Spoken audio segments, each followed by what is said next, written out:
ఈ తులారాశి వారికి కాస్త ఈ తులారాశి వారికి ఈ సంవత్సరం వృషభ రాశి వారి లాగానే వీరికి కూడా మంచి పరిస్థితి కనిపిస్తుంది.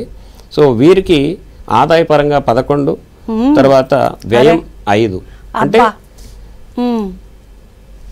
శుభ కార్యక్రమాలకి వీళ్ళు ఖర్చు పెట్టేటువంటిది తక్కువ. అర్థమైందమ్మా? సో వేస్ట్గా అంటే వేస్ట్ ఖర్చులు సమానమైనటువంటి పద్ధతిలో వేస్ట్ ఖర్చులు ఉంటాయి. ఏదైనా కూడా ఆదాయంలో సగము ఖర్చు కనిపిస్తుంది. వచ్చే 11 ఆదాయంలో 5 ఖర్చు కనిపిస్తుంది. కొంత మంచికి కొంత చెడుకి జరిగేటువంటి పరిస్థితి. కానీ ఈ రాశి వారికి మిగిలిన గ్రహాలు ఇచ్చేటువంటి ఫలితాలు అంటే చెడు జరిగేటువంటి ఫలితాలు లేవు. ఆదాయం తక్కువ ఉన్నా కూడా చెడు జరిగేటువంటి ఫలితాలు గ్రహాలు ఏవి కూడా ఇబ్బంది పెట్టేటువంటి పరిస్థితి లేదు. సో కాబట్టి వీరికి ఈ సంవత్సరం చాలా అమోఘంగా ఉంటుంది.